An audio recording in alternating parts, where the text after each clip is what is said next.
What's up, you beautiful chuds, and welcome to the Let's Talk Horror Channel podcast, and welcome to the Creep Zone, where we have very honest, very unrated, unfiltered conversations about something from the world of horror. This episode, we're actually talking about a movie that is newer than normally, the movies that we talk about. A lot of the time, I mean, I do try and do everything I can to keep the show varied. Sometimes we go to the newer movies, sometimes we go to the old school classics, because the old school classics, you feel like the iconography is there, you feel like there's more to talk about with these sort of movies. But and every now and again, because we all know, if you know the show, you listen to it or watched it, you know that I'm not the biggest fan of modern day horror. But every now and again, you do get a movie, you get a director, you get a cast, you get a movie like this that we're going to talk about, where there is more to it. There is a reason to talk about it. There's layers. There's different things that you can sort of deep dive into. But also the movie itself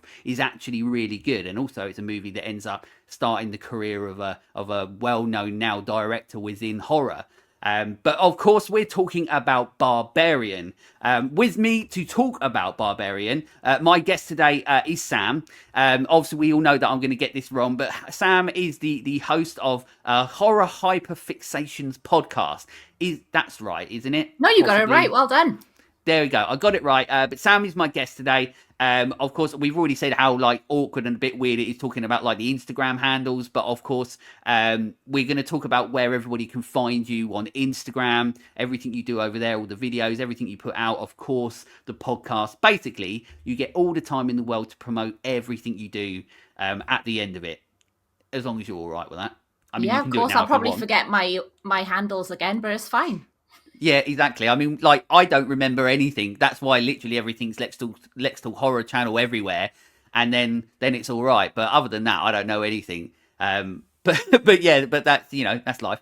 But yeah, we're talking about Barbarian. It was released in 2022, so not that long ago at all. It was directed by Zach Cregger. It's Cregger, isn't it? Yeah, that's right.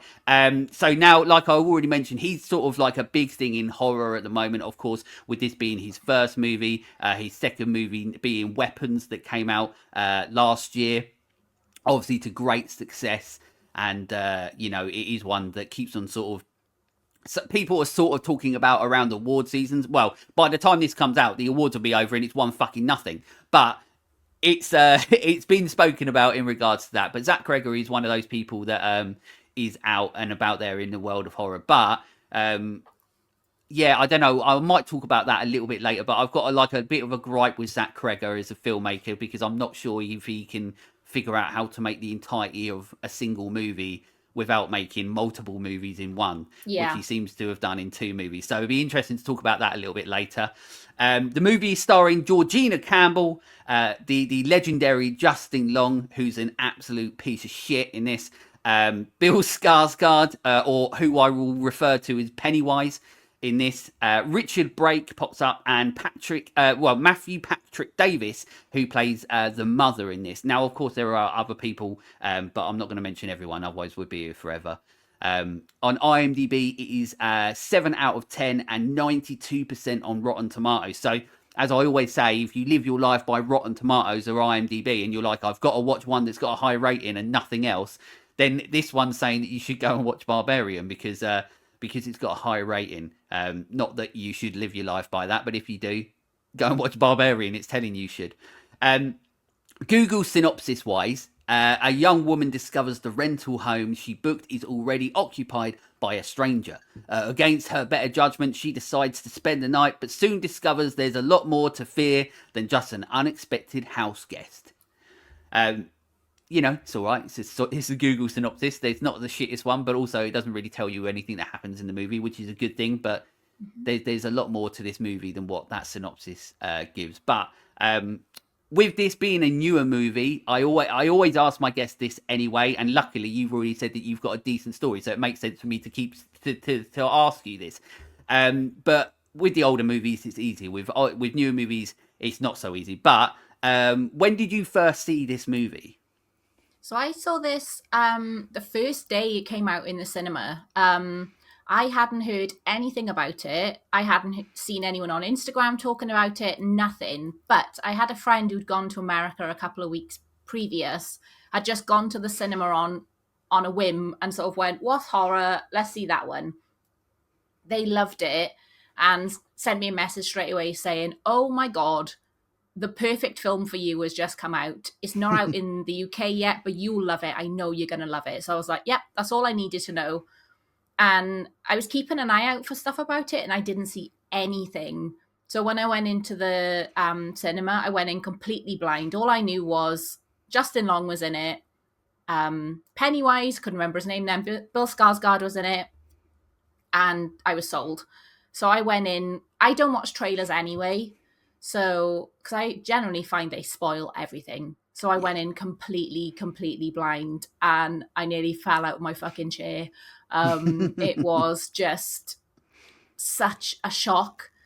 I didn't know what I was going into. Nobody else in the cinema knew what we were going into. And it was just one of those like magical experiences where you feel like everybody in the room is all going through that same journey.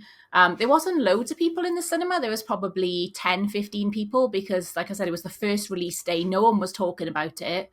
But I knew I had to go and see it ASAP. And yeah, I just completely blown away. And like you said about the multiple movies within a movie, after that first section, when it cuts to AJ and you've got Justin Long driving in his car, I was like, what the fuck is this film? Yeah.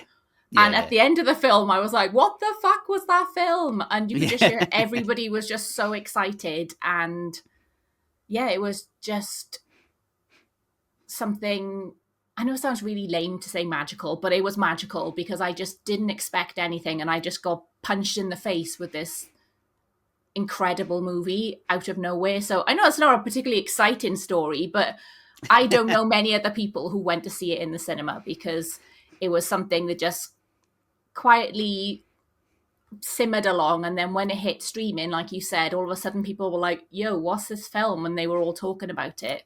And because it hit streaming on Disney, the mother, Mama, Disney princess, she's a Disney princess. That's it. Well, yeah, you're exactly right. It is one of those movies that when it came to cinematically, it sort of like went under the radar, and I felt the same. I do feel very similar to how you feel because I went and watched it at the cinema as well. And any chance I can watch horror at the cinema, of course I will. But also we know as horror fans, there's an awful lot of shit horror movies that we watch at the cinema, or whether it's on streaming, we get home, we watch stuff, and it's so much shit. So it's always really surprising and, like you say, like almost magical. Like when you actually go to a cinema and you don't know much about it. Like you said, I knew Justin Long was in it, so I was like, I'm along for the ride.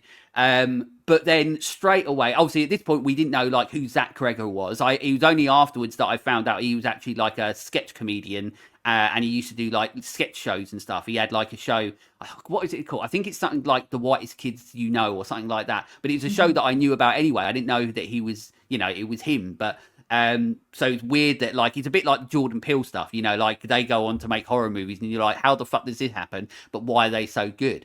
But yeah, so with this movie, I went and watched it. Same with you. Like I came out the cinema and I was just like, Jesus Christ, like how good was that movie? And then you can't stop thinking about it. Like there's so many different moments in the movie. There's so many different like interesting ways that it feels fresh and new, like feels different to so much that was coming out at the time or still like now, so to speak. It's a movie that you can go back to and like still go, oh right, like it throws you for a loop. It's very, one of the things that there's always two things with horror that I always say that you have to have.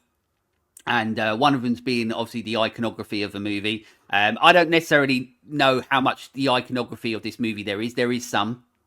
But the more important thing about this movie is that it does something that's very difficult in horror, and that's be unpredictable. And that's the other out of the two things that I feel you have to have a successful horror film that also like continues to be successful, down the line, where people will always go back to it and go, oh yeah, Barbarian, I really love that movie. And a lot of the time that's down to, the iconography and down to the unpredictability. And this movie is definitely a movie that is very unpredictable, even though it has a lot of annoyingly predictable moments in regards to horror tropes, which we get into in that. And there's a lot of like classic horror tropes where you're like, why are they making that choice? And there's quite a few in this movie of that. But then it's the other moments where you're like, things come out of nowhere that you do not expect. And that's what makes it exciting. So yeah, it was exciting to see it at the cinema. But it's still one of those movies that when you watch it after, I've probably seen this 4 or 5 times now, but then you still, every time you watch it, you're like, yeah, that's a bloody good movie, that one. With the show, I always go through everything that sort of happens in the movie. I do a run through of sort of scene by scene, and then we can talk about the scenes individually if we want to a little bit more. And then also it means it opens up, to discussion if there's things that we like about it, if we don't like about it. But with this movie, with Barbarian, we open the movie with a singular house. It's all lit up, shrouded in darkness. You can't really see anything else apart from this singular house in the middle. It's absolutely pissing it down. And then around the corner, along comes a car. You see the lights come into the screen like that. And then a female emerges from the car and heads to the door of the house. Basically, she's going to the keypad and the keypad doesn't work. And then a light... basically it looks as though, so you're like, well, what's sort of like going on, like she's this house that's already a bit creepy looking, already you're like, oh, okay, like, why is this, like, you're already a little bit intrigued. Like, that's one of the most things that's really difficult for horror films to do, is like, from straight off the bat, you're already invested, you're already intrigued in regard to going, okay, so what is this about, where are we going to go on this journey? So she heads back to the car. She starts trying to make phone calls to be like, well, what's going on? And then a light turns on inside the house. And then after knocking again, then we get a very tall, handsome stranger. He opens the door. And guess what? It's bloody Pennywise. So it was, I don't know what. So I didn't know that he was in it. So that was obviously a shock when he sort of came to the door. I don't know if you were the same in that.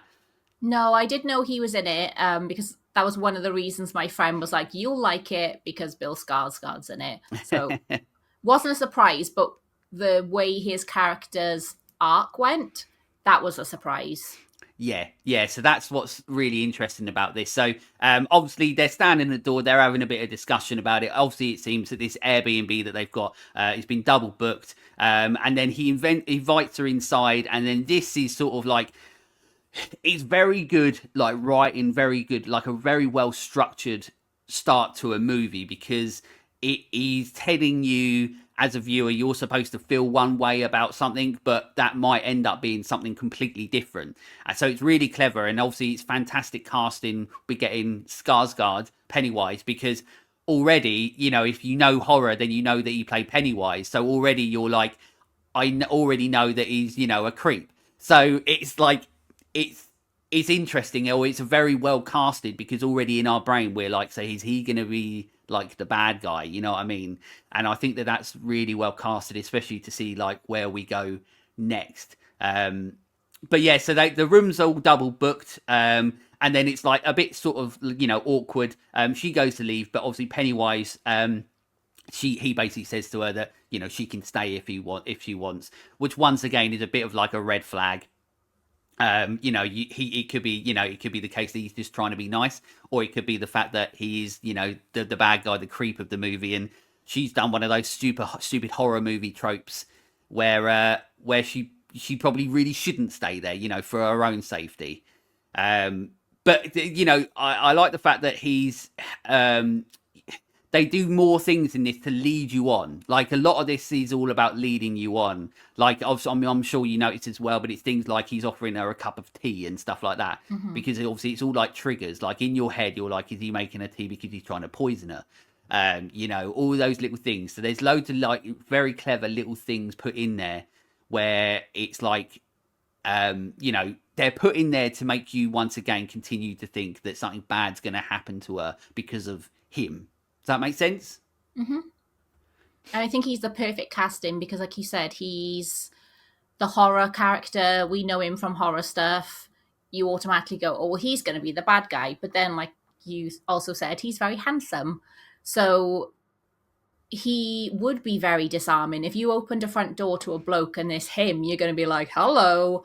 And you are going to lay your gut. Well, I'd let my guard down a little bit more. And obviously, we see them chatting. He's very sweet. He's very intelligent, and if the story went in the way that we're led to believe it would, you'd completely fall for that. I would, as much as I like to think I'm smart as fuck. If I had a really intelligent, hot guy sat in front of me talking about all the things that I like, I would probably make some bad decisions as well. So I think that's probably be quite interesting conversation wise as the viewer, as a female watching this film and as a guy watching this film, because I think the experience of watching is very different. Whereas I know you said like, oh, she does a silly thing, but I probably would be lured in by that too. On the outside, it's easy to be like, that's a silly decision, but we know she's looking for a change in her life. We know she's broken up with her boyfriend. We know she's sad. She's got like these special interests, like her jazz, and he's just this perfect human. And okay, we don't know at that point whether he's researched her and he's performing as this perfect human, but she would very easily be sucked into that. And I think a lot of people would. And same, if you're looking at, if it was a role reversal and there was a really pretty girl in the house and a guy walks in and all of a sudden she likes all the same things, most straight guys would fall for it as well. So it's definitely an interesting like setup to the story, I think. Yeah, you're right. It's really interesting. It's and I like the fact that like it's one of those things where it slowly comes around to like you start, like you said, like it becomes like he's very sweet. He does the thing with the bottle where it's like, I didn't want to open it, so you didn't think I was going to do anything to it. So there's that thing. They have a moment where they have this sort of interaction stuff. Luckily for the movie, they don't do what I thought was going to happen at one point, where I thought it was going to be a case of like, oh, they will end up going to like have sex, and then you're like, please don't, not for the movie. You know what I mean? Because it just becomes too much. Then like you don't need to do that, and I'm happy that like they restrain from doing it. They have the moment where you sort of think it's going to happen, but it doesn't, and I think the movie benefits from that because it just happens too much in horror movies and movies in general, where it's just like that sort of like swift romance, you know what I mean? And then obviously all the bad things happen. So I'm happy that they didn't for the movie. But then morning comes, and then because Jess is there, she's there for an interview. She's staying at this Airbnb. She leaves for this interview. But then when she goes outside in the daylight, you realise like how much trouble she could have really been in, because this area is absolutely destroyed. It's completely derelict. Everything's falling down. It's broken. It's a ghost town. It's such a vast difference from seeing this sort of like nice sort of little house at night, in a way where you're like, it's a bit creepy, but it doesn't look like the world is, Armageddon has happened around it. You know what I mean? And it's sort of it's very interesting because obviously at some point this sort of like where they are is going to play a part in the story in the movie. So I think it was like visually one of those things that's very good storytelling, because you realize at that point, and also it sort of plays into the whole is he really a good guy thing, because it's like he's now gone in there in the middle of nowhere, you know what I mean? So it's like, is he then like going in the middle of nowhere and trapping these people? That it just makes you, it's a good film that makes you think of like different possibilities of where the story can go. But then, like I said at the start, you don't ever think of where this story is going to go in regards to where it actually goes, which is why it's such like a good movie in regards to like being written well. But yeah, so she goes off to her interview. I'd say it probably went pretty well. She looks like she got the job. So she ends up returning to the Airbnb, and then at this point we get like this guy chasing her, and then it all sort of starts kicking off. Like you got a guy coming down the road chasing her. She's in the classic horror panic of trying to get in the house with the key and stuff. But she finally gets in. She gets to safety just in time. But once again, you're already asking the questions of like, well, who the hell is this guy? Why is he chasing her? And it's sort of like the first sort of, I would say, the moment of the horror of the movie, so to speak. Everything else has been a bit like a a bit like Hallmarky in a way, like these two people. It could easily be a Hallmark movie where they meet on this Airbnb and then fall in love and get married. But from this point, you're like, okay, this is where things are going to get a little bit more like horror interesting. Um, so she has her interview, does well. She turns back. She gets to the house just in time. But the situation is definitely scared the shit out of her because obviously she hasn't got any toilet paper. So she's literally been scared the shit out of. She goes on the hunt for some toilet paper, which leads her to a door to the basement and a room, obviously in the basement, or basically this area of the house we haven't seen yet. But once again, as I said, it's heading towards that horror-esque route. She heads downstairs and gets the bog roll, but the door closes behind her. And then it locks before she has time to go and get out. She's now obviously trapped down there. And she's trying to figure a way out with this locked door. And then she comes across something super weird. Now, I'll talk about something about this scene in a second anyway, because once again, it's a good scene, but then also it's like the horror decisions that people make in these sort of movies where you're like, it's for the purpose of the movie to go to the next step and then the step after that, rather than doing what maybe some people would probably do. Like for me, I know there's things that I would do differently, but for the purpose of the movie, they don't. And obviously we get that a lot in horror. But yeah, so one of the things that she comes across is super weird. Is a rope that's coming out of the wall, and when she pulls this rope, it opens a door. It opens this secret door, but it's not like Lion Witch in the wardrobe down there. Unfortunately, it's something completely different. But yeah, so she opens the door. And I like the fact that like she opens the door and she literally just says nope. Like I love that little sort of moment. But obviously that doesn't last long because she's sort of sitting down there trying to figure out what she's doing, how she's going to get out. She's probably waiting for Skarsgård to get back, to try and open the door. But I suppose her intrigueness, gets the best of her, and then she decides to start heading downstairs. And as I said, it wouldn't really be a horror movie if people didn't start to make sort of bad decisions, because I don't know what are you, that type of person that would do that in real life? I don't know, like, or are you more of a survivalist, so to speak? I don't know. I mean, I think the decisions made by Tess were actually really realistic, and I don't think they were like stupid horror movie decisions. Like saying about Nope, I was going to say then, the moment when she said Nope in the cinema, I was like, yes, because that is what most of us would do. And yes, she does go off and explore a little bit, but she is stuck. She's starting to panic. That doorway could be a way for her to get out. I would absolutely explore that avenue. But we know she's smart. She's already made a few like questionable decisions, but Keith seems like a safe person to be in the house with, so she stays in the house with him. She looks down that corridor and says nope. We know she's smart, that she's going, I'm not doing that. But then we see her going to get the mirror and shining the light down there. So we know she's really smart. We know she's looking for a way out, but she's using her brain. She's not just wandering down into a dark corridor. She's doing everything she can. She props the door open. She puts the mirror there so she can bounce light down.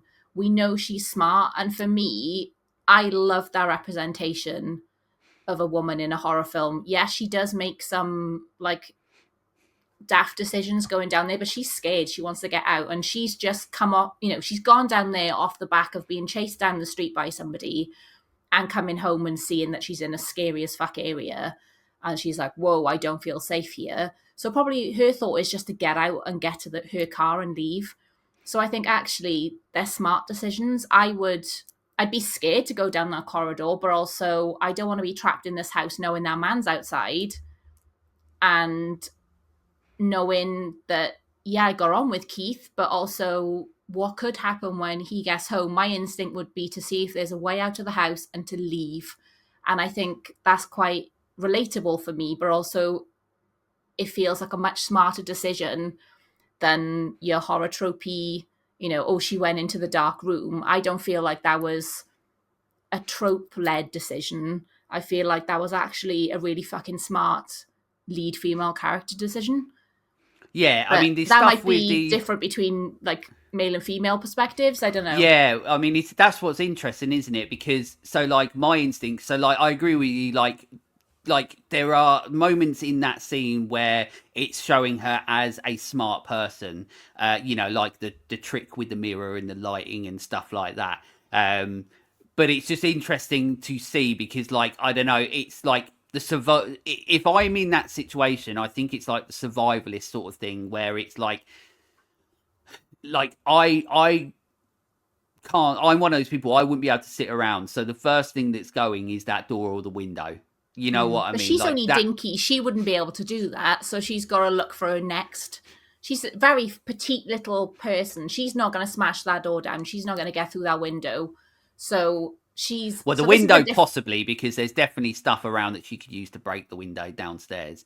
yeah, maybe. So the window. So like that's the thing. It just becomes about like what I mean by the horror tropes is that they do a good thing with her in regards to making her an intelligent character, an intelligent lead of the movie. What I mean by horror tropes is that they do that, even though they're doing that, what they're doing is they're still going, well, this movie still needs to go to the next scene and the scene after that, and how do we get to those moments? So it's not necessarily about the fact that, obviously she's a woman and they have for once they're having a female intelligent character as the lead rather than doing absolutely stupid things. It's more about there's sometimes like there's different ways that you can get to a scene from this scene to another scene to another scene. In my head straight away, of course, I'm going, right, well, you're locked down there.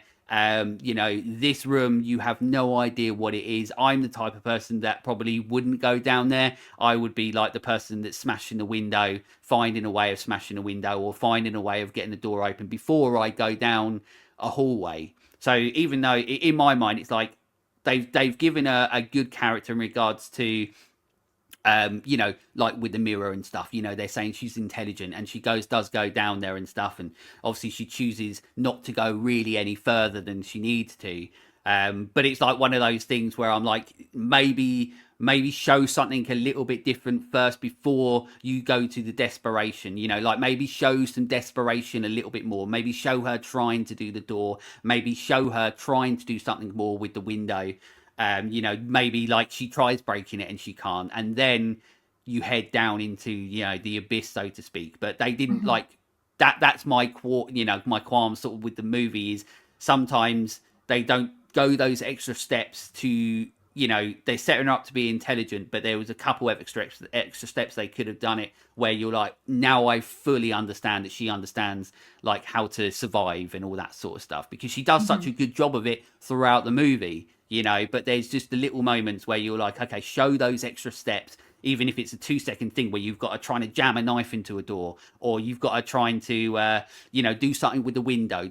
Go those extra steps to show that, you're showing her as intelligent. So show her to go those extra steps. And then that way, as like a viewer, I'm like, okay, she hasn't made, the bad choices that a lot of people normally do. But this isn't just this movie. This happens all the time in movies. It's just like, set it up properly, because then you make the gravitas of everything else that comes afterwards. Like then you're on her side and you're like, she's tried everything. Now she has to go. But you're right. They set her up as an intelligent character. I love the fact, like I said, that she says nope. So then she does obviously head down there. She does that cool little trick with the mirror. And then they head downstairs, and then we have this obviously creepy hallway, shrouded in darkness sort of thing. And then she goes to the end of the hallway, and then there's a room. Obviously, this room is super gross, and at this point, you realise there's some very, very bad, horrible things going on in this room. This room has got, a bed that's disgusting and definitely used, like it's not even one you'd want to buy secondhand. There's a video camera, and then there's a bucket, obviously I'm assuming a shit bucket. Not creepy at all, the type of like bed sit that people would live in, or like maybe if you've got an awful hotel. I've stayed in some pretty bad hotels, but not that sort of bad. But then at this point, she does then head, straight back up. She's like, I'm not doing any more of this. She heads back up. Luckily, Keith is returned, and then they get her out the room. But then she's understandably in a panic. But she wants to leave. She wants to make the right decision. But once, for some reason, obviously, we get Keith who's making the poor decision, who decides that he wants to go and check in on it. And there's still that little bit. I don't know if you're the same with me, but there's still that little bit where you're like, is he still like, the bad guy? You know what I mean? Like, yeah, why I did think that was going to be another like trick to get her to go back down there. Yeah.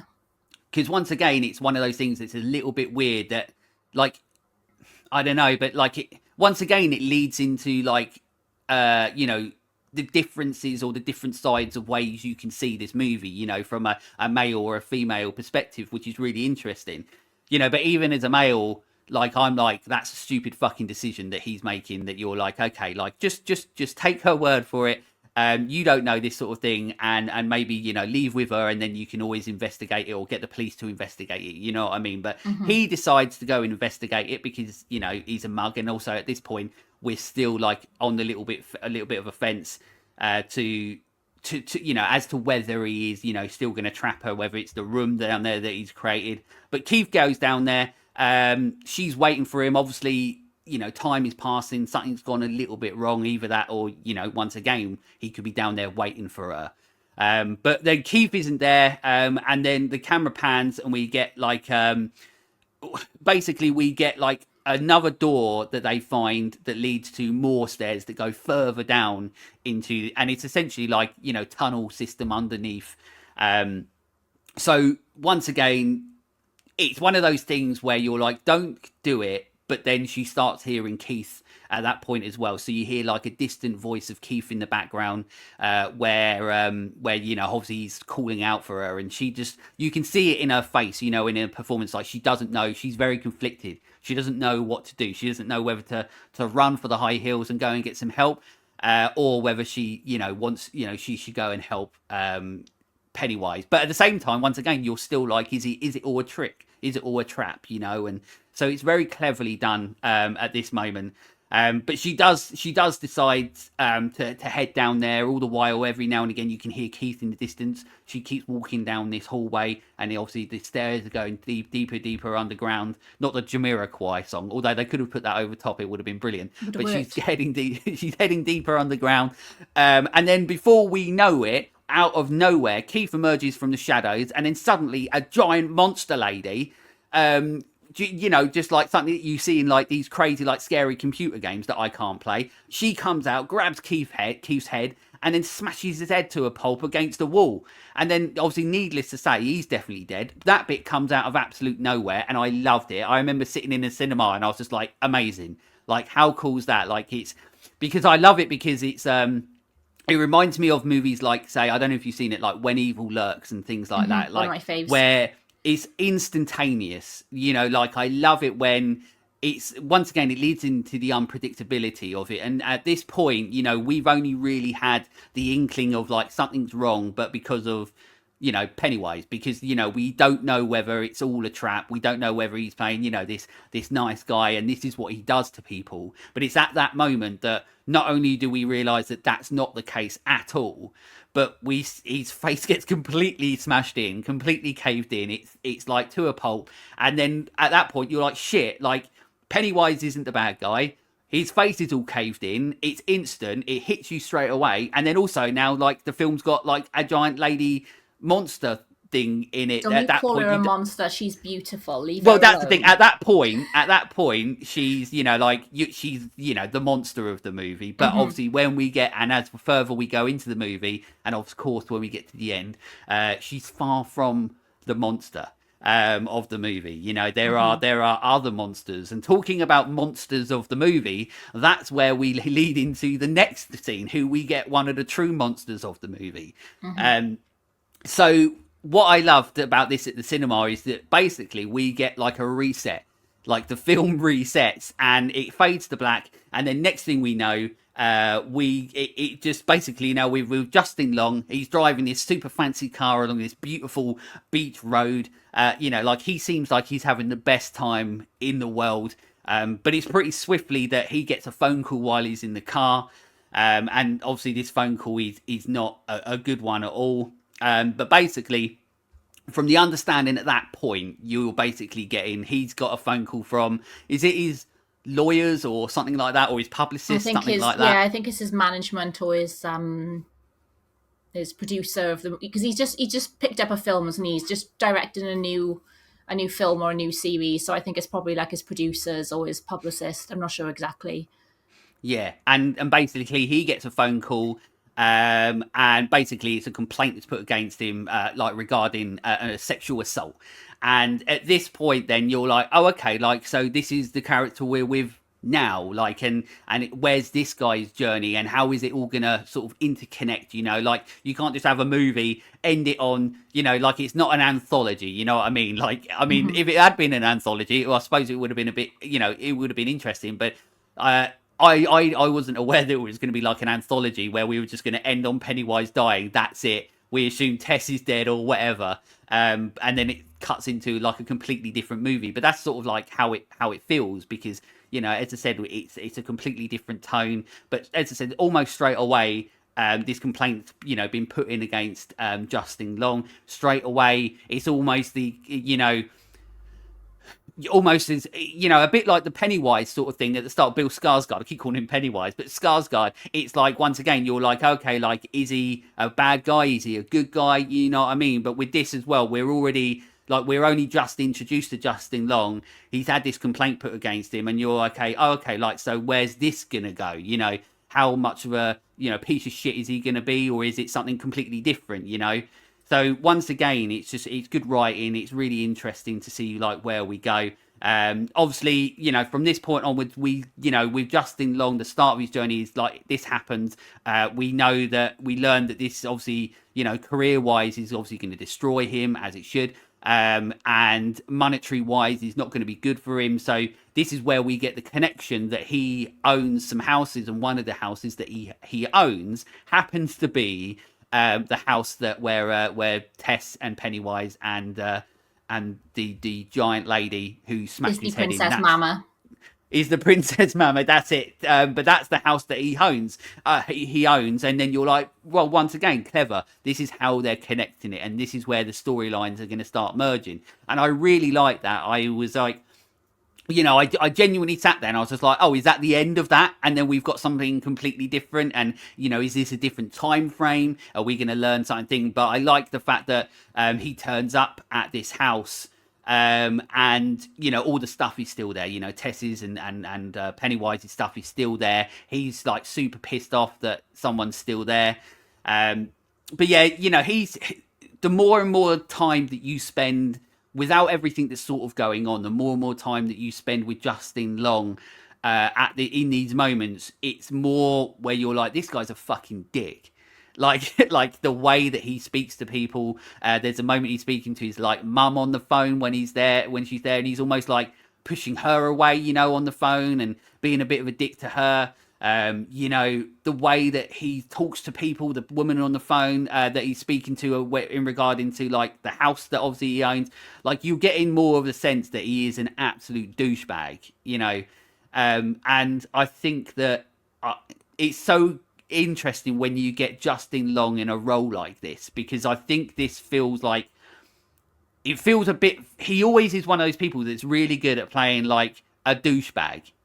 But like sometimes he'd be like the lovable goof, you know what I mean? Mm-hmm. And he'd be really good at that. But then sometimes he'd play the douchebag. But I feel like this is like a darker version than what I remember that Justin Long has sort of played before. Does that make sense? Like, yeah, it feels like a more darker, sinister version of a human being that Justin Long has sort of played before. He's a douchebag, like Justin Long's played many times. But this is like, you know, a really nasty thing, you know, that he's playing in this role, and I think he does it really well. But yeah, as I said, like at these moments, you know, you start learning more about the fact that he's a douchebag and stuff, and also he's constantly bad mouthing the person on the phone that's accused him. You know, he's constantly calling her a bitch throughout the movie. You know what I mean? And you're like, you know, it's really setting up this really horrible piece of shit. You know, like they do a really good job at building up a very horrible human being. And yeah, no, luckily it's played by, you know, Justin Long, really good. And then he even has the gross homophobic slur on the phone, and you're like, I hate this fucking guy. I really do. And then even then it cuts to a scene like this film is really well written because it does a very good job at setting up characters, like you said, like with Tess and making her intelligent sort of stuff, or with Bill Skarsgård, where it's setting the character up to be one thing, it turns out to be completely opposite. And this episode, this moment in the movie is really clever because it's setting up Justin Long to be this piece of shit that he is in the movie. And he even goes to a club with his friend, who's Zach Cregger, who's the guy he's talking to in the club. I didn't realise that. I don't know why I've never noticed that. Yeah, that's Zach Cregger. And then that's almost where we're getting like the clarification of that he did do these horrible things, you know. And yeah, Justin Long's a piece of shit, you know, like in the movie, and obviously not in real life. Well, I hope not, but in the movie, he's nice. He's a lovely man in real life, and but yeah, so he's a real piece of shit. And then at that point, we're like, oh, well, that's a bit of annoying because this is who we're on our journey with in this movie now. And then it's one of those moments where you're like, so hopefully bad things are going to happen to this guy. But the funny thing is like, even though he's really, really horrible, and then obviously he has the moment where he does return to the house, he's told not to call her, but he does call her, and he has this phone call once again. It's leading into like making you more, you know, more confirmed, so to speak, that he did these horrible things that, you know, that set his character up.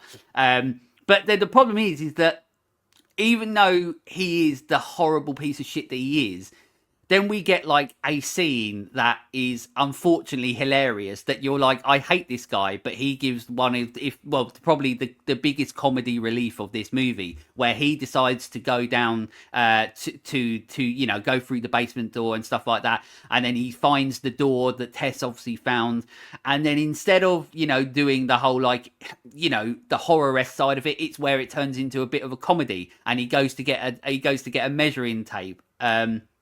And then he's obviously getting the measuring tape because he's trying to, you know, see if he can make more value out of the property. Like that's the type of guy that he is, where he's trying to make more value of the property. And he takes a tape measure and he goes down and then he starts measuring the room. And then he's measuring like the gross room that he sits in. He has the moment where he sits on the bed and he's like, oh, that's gross and stuff. But it's really weird because we've gone from the first part of the movie that we had, and then to this moment feels like a completely different movie.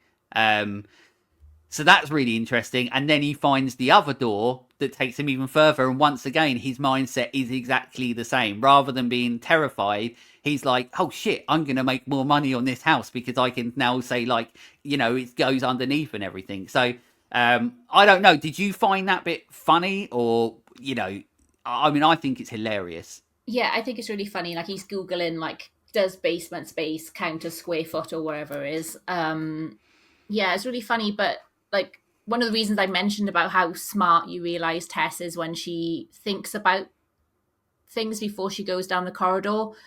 You see Keith hesitate before he goes down the corridor, but you can see he wants to be brave. He wants to help Tess. AJ, Justin Long, just goes, yay, money, and he doesn't even think that anything scary could be down there. And again, I think that's the like difference between men and women as well, is that she automatically thinks, oh, this could be scary, I could be in danger, but she's going down there because she feels like that's her only option. He doesn't even consider that there could be any danger down there. He just goes, hooray, and he's got dollar signs in his eyes, he's got his measuring tape, and he just goes down the corridor. And I think when he walks into that room, I think we see Tess being like, what the fuck is this? And he just goes, ugh, but then carries on measuring. He doesn't exactly. He doesn't really look at it and go, oh, something is wrong here. He just ignores all of the red flags in a different way. So I think it does turn that like horror trope of going where you shouldn't go on his head a little bit, in that, yes, Tess goes ahead, but she is scared by those. He's the one making the decisions. That's normally the dumb girl decisions of just going, oh, I'm going to ignore all of these scary things, and he just keeps going. Yeah. He's just rubbing his little hands together, like, look how much space is here, ignoring all of the red flags. Like, the room with the shit bucket and the pissy bed would be the point I would turn around and go back. I'd just be like, that's it. no, there's video camera, bad stuff's happening here. But he just keeps going because he's a guy, nothing will happen to him. We can tell he's a dick. He thinks he's going to get away with assaulting a woman. He thinks he's going to still be able to make his film. He thinks everything's going to be okay. So he's got that like bravado of just, well, I'm just going to keep going. I'm just going to keep going into this disgusting, scary tunnel system, and I'll be fine. And he's not fine. No, so he's like not. that. And you're right. And I like you mentioned once again, it's the testing where like there's the moment where she can hear Skarsgård, and even though she's terrified, she still does it because it's almost like she wants to help him, she wants to try and save him, like what's going on and stuff like that. But once again, with AJ, there's no thought of that whatsoever. There's no thought of like there could be a danger to his life. It's purely like, as you're saying, dollar signs and stuff like going off. And I was just say he knows that Tess and Keith have been there because he's found their stuff. He's found the door open. He's found the tunnel doors open. Nothing in his brain seems to go, okay, these people have been here. I can't remember what point it is, like 5-6 days longer than they're supposed to be there. What if something happened to them down there? He just carries on. Doesn't even cross his like little pea brain that there could be danger down there full stop. But also that link of like the people that were staying in his house haven't checked out. No one's heard from them. Maybe I shouldn't go down here. He just goes down there anyway. He's an absolute moron. He's a piece of shit. He's a moron. He does stupid things. But this is the point where it does start to change. And maybe he does start to think he's making the wrong choice, because as he starts, using the tape measure and he's going further down the hallway, we start to see a little light, a little sort of like pink room light come from like behind him. He gets to the room, and that's when we see that this room has got this old school TV with a video with some breastfeeding in the background, and then you've got all these gross, disgusting, sheets all over the floor. I think this is like the moment where he maybe sort of he regrets his decision, so to speak. He's like, oh, maybe I should have thought about this a little bit more rather than thinking about the money. And then before we know it, the tape measure that goes flying out his hand, which I really like. I like that effect because you think to yourself, like, it's one of those moments where you're like, you put yourself in those situations in movies like this, and you're like, yeah, I would probably shit myself if I'm standing there and the tape measure goes out your hand, in the absolute darkness. And, so that becomes a bit terrifying for him. And then he starts to panic. He runs and he heads deeper underground rather than going up, from where he came from. He starts heading further into the tunnels. And then obviously the giant naked lady, she returns and he falls into a hole. And guess who's in the hole? Tess. And this is once again we get the connection between like where we go with the movie. We started here, we went here, and then now it's all intertwined, and it's really cleverly written, really well put together.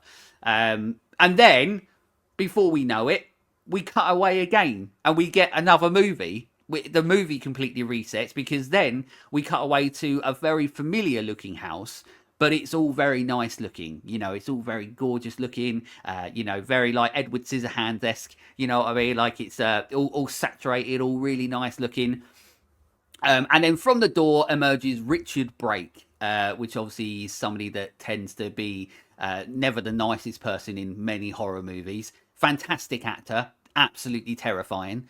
Would be probably a fantastic Freddy Krueger. I've always said that he's definitely one of the ones that I would love to see as a Freddy Krueger if we were ever going to get him again. Yeah, I think that'd be good. Yeah, he's just one of those people that really can then channel a real darkness, and you're like, he's one of those people when you watch a screen, you're genuinely, legitimately terrified of him. Whether it's like the subtleties of a performance and you're like, this guy's terrifying, or whether it's like when he's doing more of a crazy performance and you're like, I don't want to fuck with this person.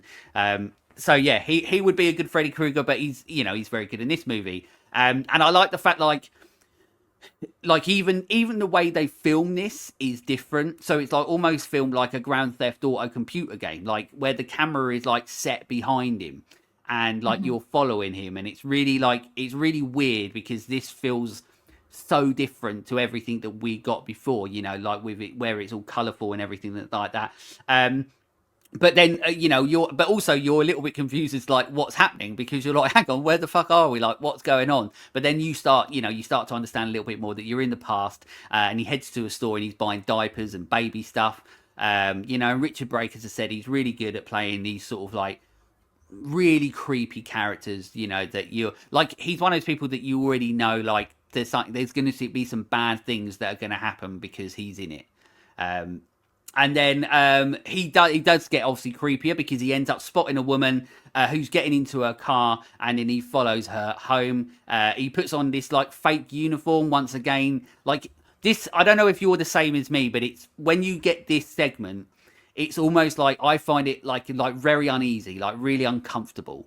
This Mhm. segment in it, because like the whole segment, like it's not like there's no like it's just all about bad things that are happening, or like it's setting up where we go to in the future, of these bad, horrible things that he does and is committed, and then obviously we get what we get later on. What I think's really clever with it, like you said, at the camera angle, like following him, is really voyeuristic. Whereas we're watching everything unfold in the other segment so far. This one, we're following him, and I think is giving us that really uncomfortable, creepy, voyeuristic feel that almost like he is following those people, we are following him, and that invasive, uncomfortable, like, I don't like this feeling is very Yeah. much what he is doing to other people. He's following other people. We know he's filming other people. He's watching other people doing stuff. And I think that's a really nice way of sort of pushing us into that. Because I'm only sort of realizing that as we're talking of like, yes, it is voyeuristic. We are following, and we know straight away that's another tonal change again, that we've gone from oh, what's happening here? This is a bit creepy. Then, oh, this is kind of funny and goofy. What's happening here? And again, then we've gone, oh, this is another level of disturbing. This is voyeuristic. And I think that choice of following him around with the camera is actually really smart, because it puts you into that mindset of, oh, this is going darker. And like you said about Richard Brake, he's quite often these dark, disturbing characters, and we've seen that already. Like we've seen Pennywenny, and we go, oh, he's going to be a bad guy, and then he's not a bad guy. We see Justin Long, we think, oh, he's going to be a good guy, and then he's not a good guy. But actually, this is the first time we've had that casting of like a recognizable face in horror, and when you see Richard Brake, you don't go, oh, maybe he's not going to be a bad guy. Seeing Richard Brake coupled with that camera, like following him around, straight away, you go, oh, okay, we're actually getting what we think we're getting here. Because there was no doubt in my mind that they were going to try and flip this on his head. I saw Richard Brake, I saw the way he was following that woman around, and straight away I knew we were in for a bad time, which was the first time in that film that I didn't feel like it could be a red herring. I knew, which I thought was really smart compared to what we've had of sort of flipping our perception on his head. I Yeah. don't think perception was the right word there, but I think you know what I mean. Yeah, I know exactly what you mean. Like they're setting it up for you to feel one thing, and then the opposite ends up happening. But at this Mm-hmm. moment, like you're saying, Richard Brake. I mean, once again, but also like there's that moment in my mind. I know when I watched it, whether like before, obviously, like the creepy stuff happens where you're like, oh yeah, well this is why they got Richard Brake. But there's that little moment where they've like subversed our expectations so far, so to speak, in regards to like changing everything on top of on its head, so to speak. You don't know whether they're going to go a different route with Richard Brake, but obviously they don't, because Mm-hmm. like we have the moment where he follows her, and also like it's messed up as well because he puts on that uniform, he goes into her house, he locks the window, obviously he's lied to her saying like he's there to fix something or whatever. But that also like he's done this before as well. Like this isn't his first time of doing this. Like he's just a serial offender of doing these horrible things that he's been doing for so long, and does as we learn a little bit later on the movie. But Yeah, it's once again fantastic casting. There's not many people that like around really in horror that you're like, oh, okay, like here's a guy that's going to play the part where he makes you feel like so uneasy, so uncomfortable. He's one of those people that he's really fantastic for that. And once again, in real life, probably the nicest guy that you Oh, ever he is. meet. I've met him. He's lovely. He's Oh, well, there you really go then. lovely. Very Good stuff. intimidating because he's so friggin' tall. But he's lovely. He's really nice. Well, good. That's nice to hear because you don't want to hear him like that. He's absolutely horrible. No, But he's yeah, lovely. yeah, absolutely. So we have this where as I said, we realise we know that Richard Brake is not a nice guy, and we get that cemented that as soon as he does return home, then we hear the screams coming from the basement when he returns home and stuff. But at this point, we do cut back to Tess and Justin Long. They're in this hole where we left them last time, where the tall naked lady, they bring them some milk from this super gross, like it's one of the things that like one of those moments in this movie where like everybody always remembers the gross giant baby bottle with hair over it. It's the hair that She's gets obviously me. she Yeah, it's gross. It's gross. And she's trying to force feed it to Justin Long. He doesn't want any of it. But at this point, Tess, she's obviously been down there a little bit longer, so she sort of understands a little bit more. Once again, leading into a sort of survivalist instinct, and once again, it's like we've already said and you've said it's always like flipping the tables, like she's the clever one. Justin Long's the idiot, there's no like survivalist instinct in this guy. She has it all, and then obviously so she's been down there a little bit more. She ends up like I think she even has some of the milk from the bottle, doesn't she? I think, and it's super gross. But it's one of those moments where you're like, this is absolutely this is absolutely disgusting. I don't want to hint more. Like the quicker this scene goes away, the better. But then Justin Long, he doesn't drink it, so she drags him out, and then he definitely should have drunk the milk because she drags him away to the room, the TV room with the breastfeeding and the dirty sheets, and basically she ends up essentially breastfeeding Justin Long, and it's a funny movie because you don't know whether you should be like disgusted or be laughing by a lot of stuff. I don't know if like you feel the same way, but it's like I don't know, with me when I watch it, it's like very much like this is so fucked up that it's happening that it's funny, but Yeah, at the I same found it time very funny. I laughed a lot in the cinema, and I yeah, still laugh a lot when I watch it now. But yeah, I yeah, definitely think it's funny. yeah, and it's because it's just so mental that it's just like what the fuck is going on, like, and it just becomes very very funny, and it's very interesting, like where the movie just like sort of keeps doing that, where it throws things in there where you're like, this is so messed up, it's so funny, but it's funny, but then you have the moments where you're like, oh, it's so messed up, and it's gross. You know what I mean? Like you go through multiple different horror emotions watching this movie, and I think that once again, it's a testament to like the writing of it and everything that goes into it. But Justin Long's now sort of being breastfed. In the meantime, Jess, being the survivalist that she is, she manages to escape. She heads back upstairs, and the door, as it was itself before, as closed and locked itself. Because obviously Justin Long, he didn't know that it was going to close. We knew that it was going to close, but he didn't. So she's still locked in there. But then she manages to finally break the window. She breaks a small window and she manages to get out just in the nick of time. Because the guy from earlier on who was running after her, that you're like, this guy's obviously crazy, he's trying to kill her. He actually helps her like get out of this little window hole. So you're like, oh, she's got a friend finally.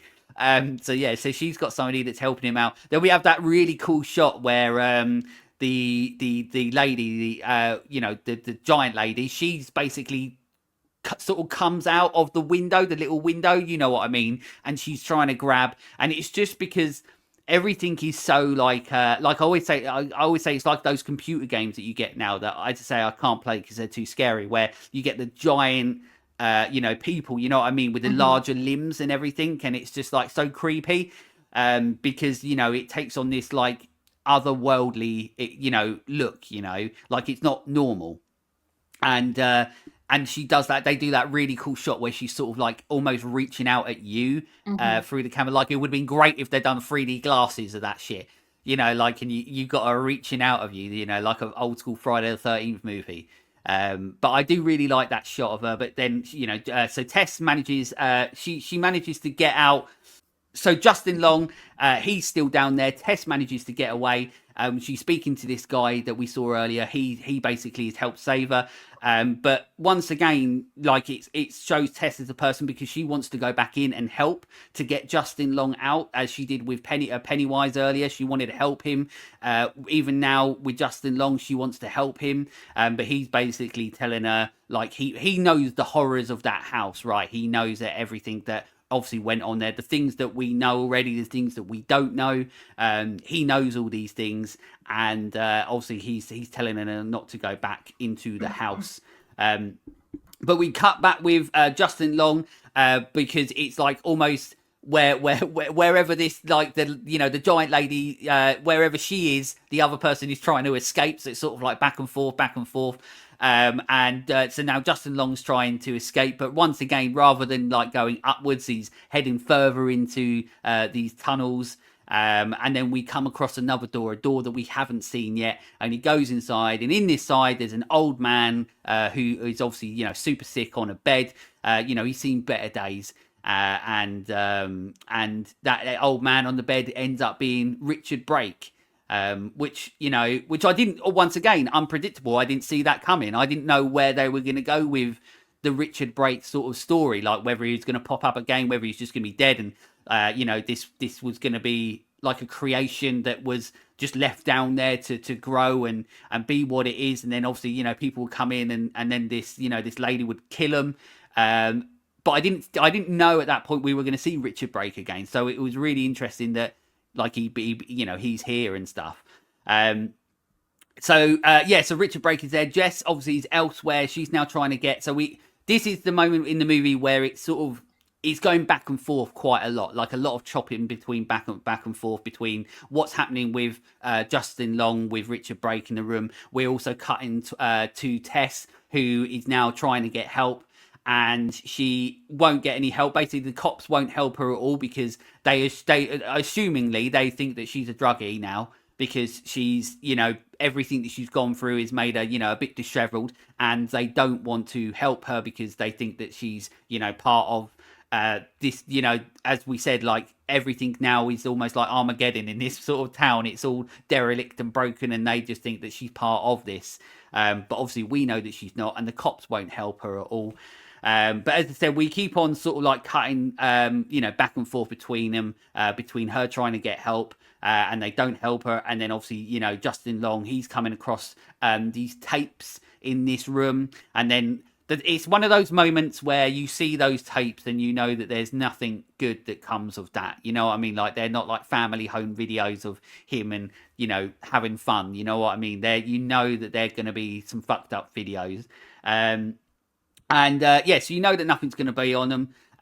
But Justin Long, he does decide to play one of the tapes. And this bit I found really interesting because there's a few moments where they try and give Justin Long, like, the sense of humanity, if that makes sense. But he is inhuman, like because of the things that he's done and the things that he says and the person that he is. And he has, like, the moment when he watches the video and he turns around to Richard Brake, and Richard Brake is doing obviously these horrible things that we don't see on this video, and he turns around and says, "What's wrong with you?" And I, like, that is like a part in the moment that always sort of like hits me, because I'm like, you think the same about Justin Long. Does that if that makes sense? Yeah. You know what I mean? Like, you're thinking the same thing. What's wrong with you? Like, don't be a fucking hypocrite, you know? Because you've done these horrible, horrible things. What gives you the right to say to somebody else who's doing these horrible, horrible things? You know what I mean? So it was just interesting to me, that moment where once again it becomes about the writing. You know, it's very well written because, with me, like, it's not like it's almost as if they always try and give Justin Long the moments of humanity, but they don't hit because you know that he's a horrible person.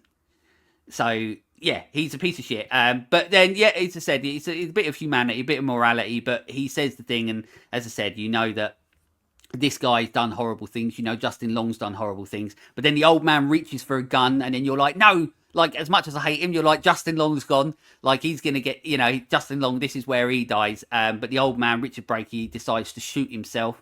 And because obviously Justin Long, I think he said, like, the police are coming or something, didn't he? I think. And I think so, obviously yeah. and then obviously Richard Brake has obviously just decided to end his life. Then out of nowhere, we cut to Jess, who's in a car, and then with it being at night, because the guy from earlier said, like, once it comes to nighttime, the giant lady, I haven't got a better name for her. I don't know what to call her. Her name's Mama. That's it, Mama. She comes out the house at night, apparently. I assume that's when she goes, like, roaming around or something. And she bursts out the house, and then immediately Tess drives the car straight into her, and then pins her to the house, and then obviously, she dies, or does she? We'll get into that, but we think at that point she's died.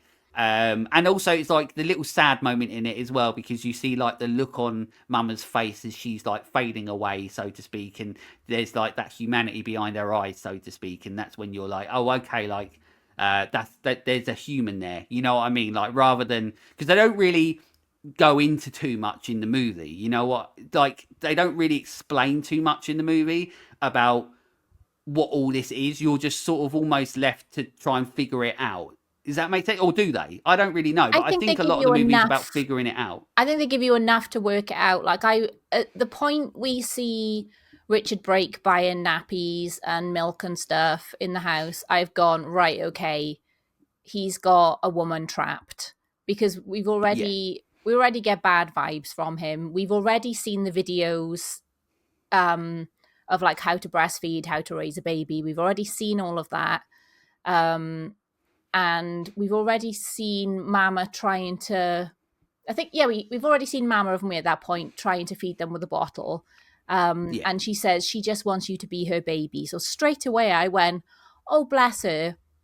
The big scary naked lady actually is a sympathetic character, and I love her, and she's absolutely a sympathetic character. So I think by the point we get to the videos and things, we can see that she's clearly not, inverted commas, normal.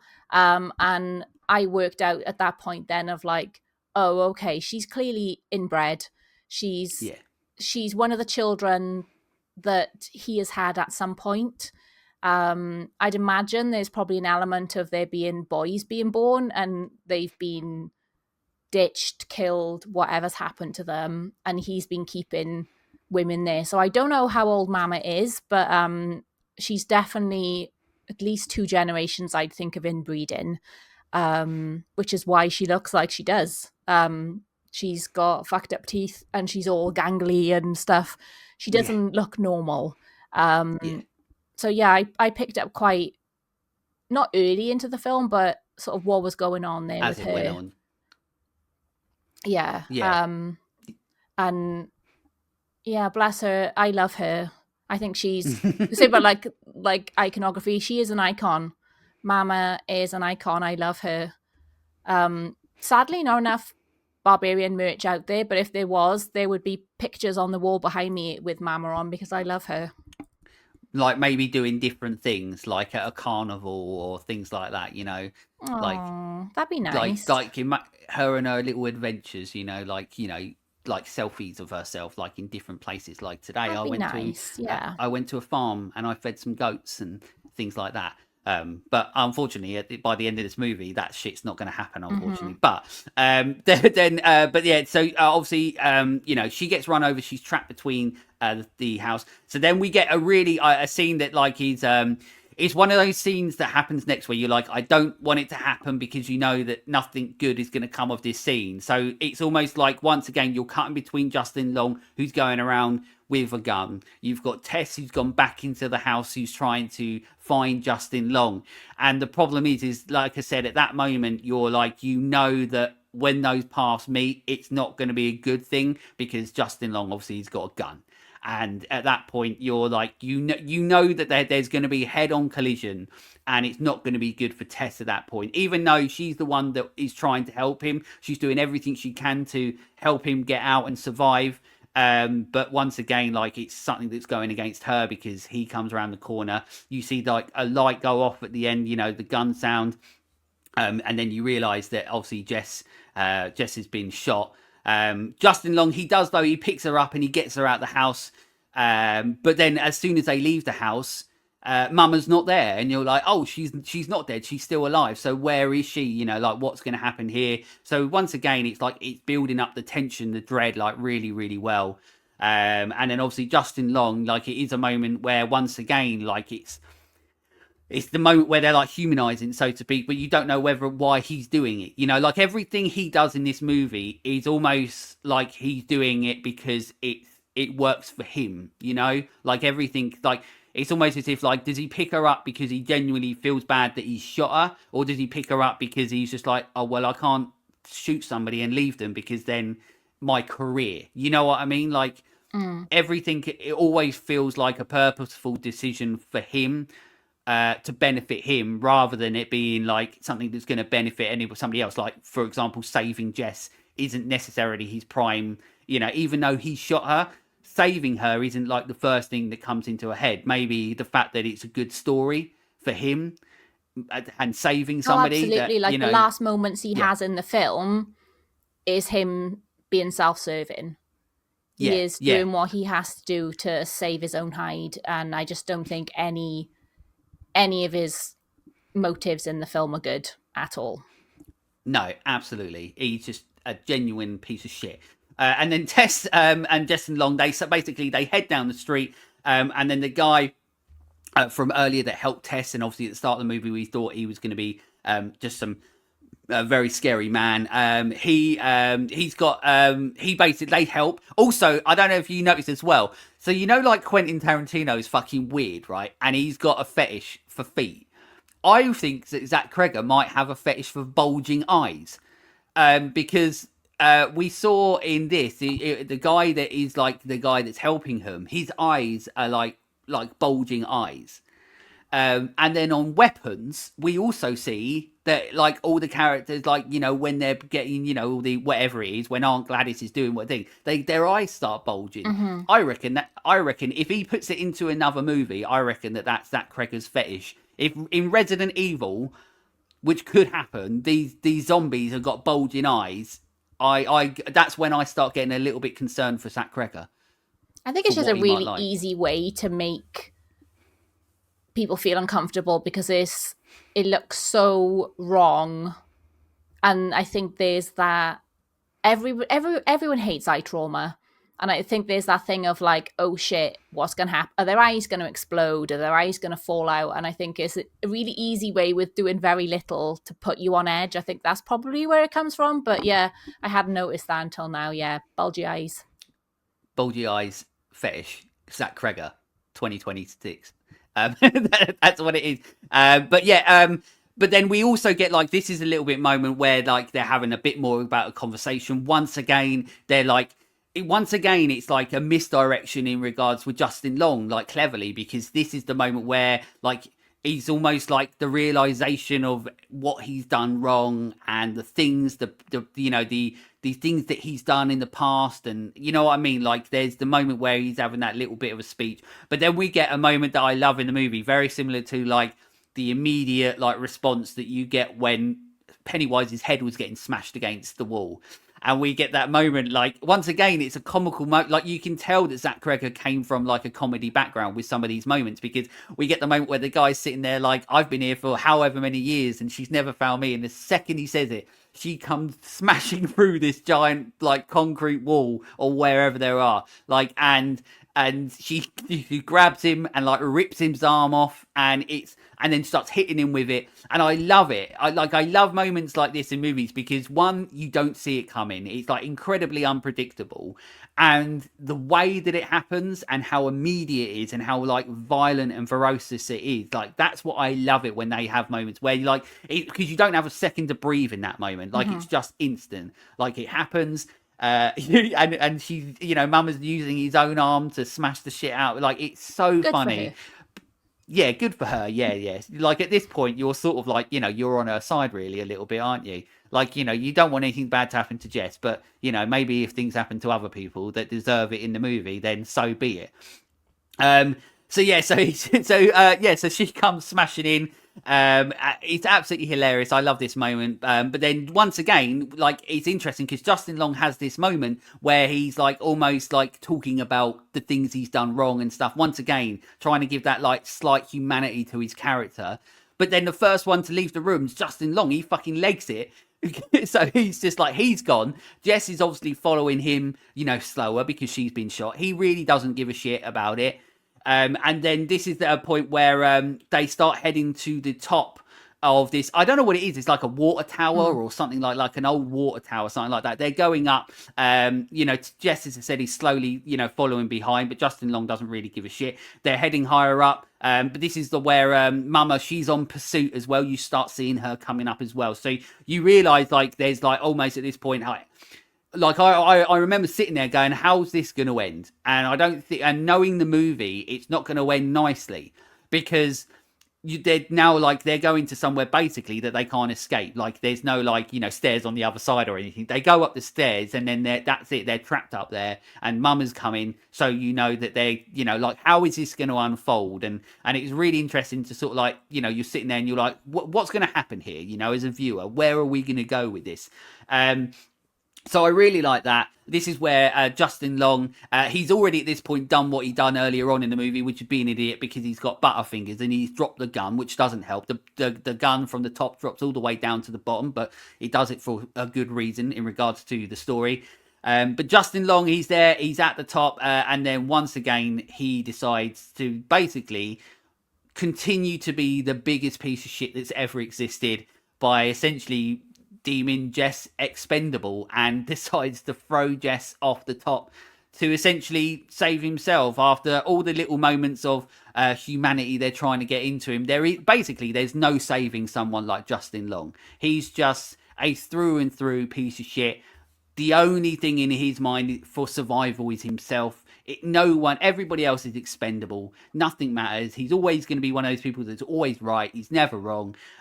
He's just a horrible, horrible man. But he throws Jess. But then Mama, she goes flying after her off the top and, goes flying after, Jess, who she, I'm assuming is thinking is like her baby. Mm-hmm. And then it sort of cuts a little bit. Justin Long goes downstairs, sees them both, heads back downstairs. He picks up the gun they drop, but somehow Tess is alive. And Justin Long is trying to weasel himself out of the situation again. Like she's like pretty much out of it. She doesn't really know what's happening. She's fallen off a building. She's been shot. Justin Long is trying to like talk out of it, saying like, "Oh, I had to do it," and all that sort of stuff. But then this is where he basically gets the ultimate comeuppance. Like, he gets what he deserves because Mama, she isn't dead. She gets up, she grabs Justin Long and puts her giant thumbs through his head, rips it open. And at that moment, it's one of those moments in the cinema where you're like, sort of cheering in a way. Not quite, obviously, as it is in America, where everybody's. Oh no, I cheered. We're more. Oh yeah, I cheered as well, but unfortunately, we're us being Brits, we're way more reserved than we should be, I suppose, at the cinema than what they are. But I can imagine at that point in America there was probably drinks and popcorn buckets flying everywhere. I would have loved to have been part of that. When I was there, like yourself, there wasn't many people there, so I was just like, yay, finally. But yeah, so that's a great bit of the movie. She does that. And then we get like a super sad scene in the movie, like the saddest scene of the movie, where we come to understand that like, the Mama, the milk lady, she isn't horror, like she is human. She isn't the monster that the movie, earlier on is depicting her to be, so to speak. And she's essentially, like cradling Jess, and she does like the sad little moment where she kisses Jess on the head, and then Jess puts a gun to her head and then shoots her. I don't know how I feel about that. I don't know. Like, I don't know whether I'm happy that she did it, but I don't know any other way out of it. I don't know. How do you feel about the fact that she shoots her? it makes me really sad. In some ways, I think it's a kindness that Tess does that, because there's the only life Mama's known as being in the basement and being abused and having these babies that don't survive, having these babies that escape and run away. She's never going to have any kind of normal life. And if the police picked her up and she ended up in prison, she wouldn't survive. So I think it is a kindness that she kills her. And I think it feels like an action from Tess that is sort of done with love. She knows Mama, Mama calls her Baba. She thinks she's her baby, and she even though she's scared of her and she wants to get away from her, there's probably an element there that she knows, Mama was prepared to give her own life to save Tess. So I think it's probably a combination thing. It's probably very conflicting for Tess of like, I'm killing her because she's dangerous, she's not going to live in this world, but also it's a kindness as well. I think an act of kindness to kill her. God knows what anyone thought when they found the bloody body, and they were like, "What the fuck is this tall, gangly thing?" Yeah, like Resident Evil. Yeah, but yeah, it feels like an act of kindness rather than an act of murder. yeah, you're right. Yeah, absolutely. I agree with you. I think I think it's one of those things where like it's just so sad because you don't want it to happen to her, because she isn't the monster of the movie, is she? She's the probably the most human out of all of them, probably in the entirety of the movie. And then but as you say, even though she's the most human, she can't really exist in society. And that's the sad part of it, or isn't it? That, she can't really exist in society. You're right. Jess probably like knows that and understands that. So, yeah, we don't get to see like any of those like nice little like videos or, like reels on Instagram of her at a carnival or doing stuff, but it's a sad little moment. Once again, a sad little moment from a movie. Once again, it just goes in so many different emotional directions, this movie, and that's why it's so clever. Once again, it's just written very, very well. I'd say I will come to something like, about like the good and the bad of Zach Cregger's, right? And I'll get to that in a minute. But yeah, so Jess, obviously with all of her wounds, the way that she is, she does get up, she does start walking off. And then pretty much that's where the movie ends, is where Jess is walking off. And I assume that we're sort of like, the only thing that I keep coming back to at the end, because you're sort of like, well, it can be sort of two things, couldn't it? It could be like she gets away and she is absolutely fine, so to speak, she gets to a hospital or gets help. Or it could be the fact that she does succumb to the gunshot, the wounds, and on the way she could potentially die. Like we don't really see what comes after that. But the only thing I keep on always coming back to is the line that she says when she's having the interview, and when they're talking outside with Tess and the lady that's doing the interview, and she says, "Oh, like you shouldn't be like staying where you are. You're not going to be safe there." And then she says, "Oh, I'll be fine. I'm tough." And we get that like throughout the movie as well, with her showing her survivalist nature, and how tough she is, and obviously the amount of time she keeps on trying to save other people rather than getting out of her himself. The unselfishness of her character. So I think like that line of her saying like I'll be fine, I'm tough. I think for me, every time we get to that ending, I just have that in my head. And I'm like, oh, okay. Like in my mind, I think that she's probably survived. I think she found a way. After everything she's gone through, the way she is as a person, even though the ending leaves it where she's walking off and anything can happen to her, in my mind, I'm like, yeah, she probably was fine. Yeah, Do you feel the same? Yeah, I think she'll go off and she'll do her job. She'll be sad because she, made friends with Keith, and she'll be sad on some level about Mama, and she'll probably find out the horrors that went on in the house that she wasn't privy to. But I think she'll be fine. Yeah, good. Yeah, she should be fine. It's just the same. It's not the same for Mama. I would love them to go off together and just become the best of friends and go on adventures, and then that's Barbarian too. It's just them on adventures together. That would have been a lovely little thing, ending the movie. But that's everything. That's the movie. That's everything that happens in the movie. Is there anything I always like at the end of that to basically ask you and my guest is there other things that we didn't speak about that you like about the movie? Is there other things that you, before we get into our overall thoughts, like, is there little things that you like? Is there any dislikes of the movie?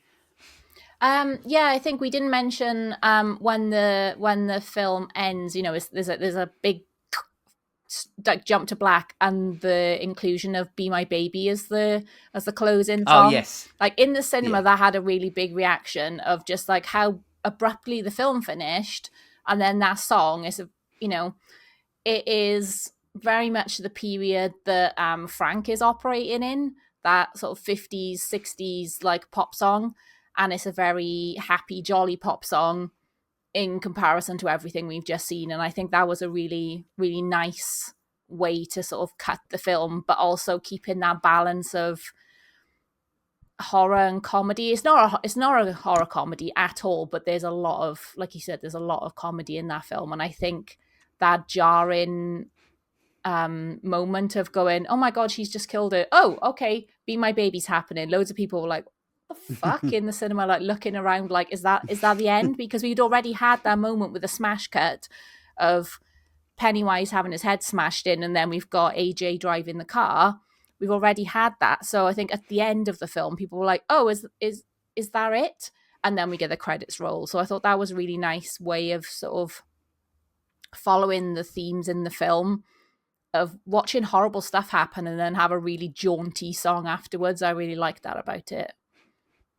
Yeah, and it makes you sort of like, you're right in regards to like where it's a bit like, once again, it goes to like Zach Cregger as a filmmaker. Like, it's like with Weapons, you know, I won't say too much for people that may have not seen Weapons. I don't know if you've seen Weapons, Yeah. but that is a horror movie, but once again, every now and again, it's filtered throughout these little comedic moments, you know. And once again, from his comedy background, so to speak, there's like little moments, and obviously, you know, the ending is literally like, you know, with what happens to Aunt Gladys. I won't say any more than that, but that's like, That's funny. about as comical as you can. Like, I imagine like that classic clown music going over top of that when that's happening.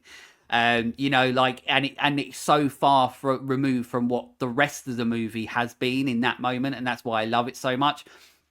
But yeah, with Barbarian, you get a lot of those moments as well, where things come out of the blue, they happen in an instant, and sometimes they might be the horrific things, like somebody's face getting caved in, or they might be the comedy moments of him getting a tape measure out, and you're like, where the fuck is this movie going? Like, it just doesn't.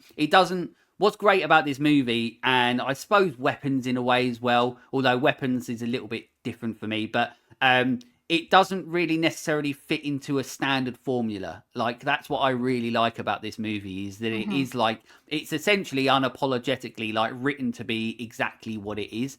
And that's what I really like about it. Like, throughout this, I've constantly gone back to like the writing, and I think that you have to be a decent writer to be able to create something that works like Barbarian or works like Weapons. As I said, I'll talk a little bit about, well, do you know what? I'm going to say that. I'll say it now because we can get into production info and all that sort of stuff. But I'm a little bit worried that Zach Cregger doesn't know how to make an entire full movie, because obviously we've got, you know, he came from a sketch background. Obviously it's not a full thing, you know, like comedy sketches and stuff like that. Obviously in Barbarian we have, you know, the multiple different resets essentially of the movie and so on. And then in Weapons, we almost get, you know, it's done a different way, where we're following the journey of multiple different characters, and we essentially do the same thing.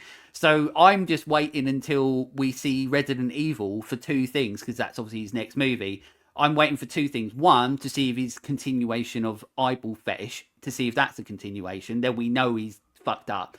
Or if it's going to be like Resident Evil, where we're going to be following one journey and then somebody else's. Are we going to follow the journey of a zombie? I don't know, but like, it'd be interesting to see. But I don't, when I think that was like a letdown for Weapons for me, is that I didn't like it because I felt like, as somebody that wants to make movies, and as somebody that like looks at movies and stuff, I feel like it's a bit of a cheat code to continuously reset your movie, because I feel like anybody can sort of do that. Now, it doesn't mean that like anyone can do it as successfully as Zach Cregger does, because obviously it's two movies done now that have been very critically, you know, responded to very well. Obviously, Weapons has been a big movie. Barbarian, obviously critically, is a really big movie as well. But yeah, I just don't know. It'd be interesting to see what happens with Resident Evil, because I'm still like unsure if he knows how to make a full movie like all the way through. Yeah, It'd I be think interesting. the non-linear storytelling in Barbarian worked really nicely because they felt like such separate entities in tone and storytelling, but you could still pick up that there was a thread running through them. It didn't work in Weapons for me. I didn't really enjoy the storytelling until maybe halfway to two-thirds in. It wasn't until the section with the headmaster that I started to enjoy myself. There were elements I enjoyed in the little sections, like we've obviously got the introduction of the kids run in, which is, you know, iconic now. And then in the section with the dad, forgotten his name, is fallen out my brain. Josh Brolin. Him. We've got those iconic things when he's dreaming and the jump scares Yeah. there. And he's like, fuck. Like scared the shit out of me. Fantastic. But I was very aware straight away when we cut to Josh Brolin that, oh, okay, we're going his angle of the story. So by the time the next one Yeah. started with the smackhead guy, I was like, oh, for fuck's sake, we're getting the story from another angle. And for me, Yeah. I didn't get anything out of that because Yeah. instead, with Barbarian, we were getting different time periods and different sections that are all wrap up into one story. This was the same story being retold from different angles. And for me, it Yeah. didn't add anything. It wasn't until the story like progressed more rapidly when we got to the teachers and we could see what was happening to people and then the story continuing. That's when I started to really enjoy that film. And I think if he does that same like non-linear structure in his next film, I think he's doing himself a disservice because he's clearly a very good director. He's clearly a very Yeah. good writer. And I think that sort of turns you into a one-trick pony. And it makes sense now you're saying about like his background as a sketch artist. That makes sense that that's how he's worked.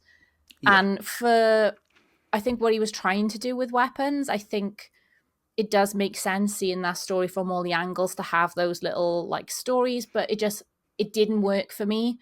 It like it knocked a star off the movie for me. I think I gave it 4 stars. Yeah. Yeah. Because it took me out of it because it wasn't giving me distinctly different sections like Barbarian did.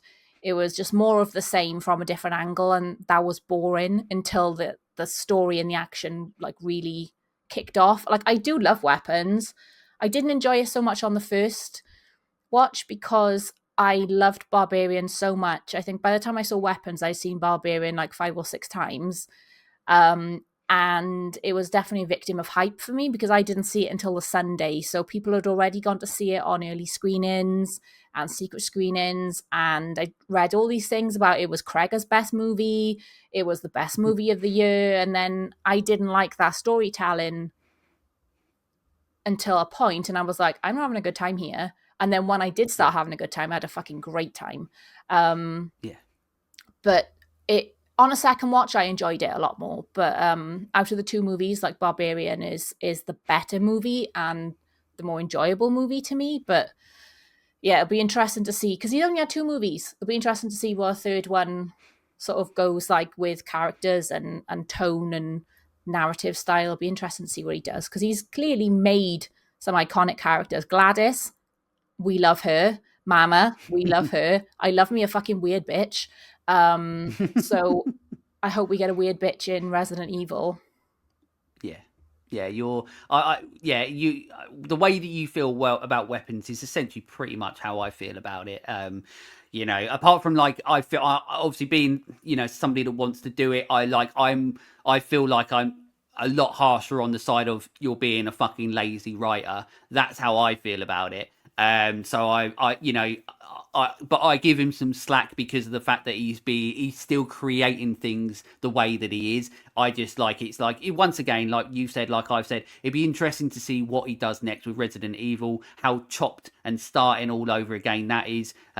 Because I you know, if that becomes like his trait, like why people were like, oh, that's what Zach Cregger does. I don't necessarily think that that's a good thing for a writer or a filmmaker to No. be like, oh, by the way, I can just keep starting my movie over again. But one of my questions I was going to ask you, you've already answered, which is great, which is out of the two of them, because it's interesting, because I would say out of the two of them, predominantly Weapons is the one that people would prefer, would go with. But with me personally, mine's Barbarian. I definitely prefer Barbarian as a movie, so I'm happy that we're both in the Barbarian camp for the movie, rather than going for the awards hungry people that love love Weapons and stuff. Once again, like you said, good movie. But it just didn't have the impact of what Barbarian did for me. But we're getting to our overall thoughts really quick in a sec. Production info facts. Wise. So Zach Cregger originally offered the role of AJ to Zac Efron, but Efron turned it down, causing Cregger to rethink the role and offer it to Justin Long, who obviously accepted it. The next production little fact is the mother's hair on the baby bottle was actually initially a mistake. So some of Matthew Patrick Davies, because obviously it's a guy that's actually in the suit, so it's not played by a woman, it's played by a man in that suit. But the wig got stuck on the bottle. So in the movie where it's all gross and it's got hair on it, that's because the wig got stuck to it, and it was basically essentially a happy accident. But yeah, Zach Cregger obviously thought it looked great, it looked really gross, and decided to add more to it. So there we go. It's like a happy accident in movies, but it's a good happy accident because once again, it's the iconography, like we remember it and we go, that's gross. Every time you see a baby bottle, you can't help but think of that now, like it's imprinted into our brains. So, it works out for the best for the movie. Maybe not for us when we want to vomit.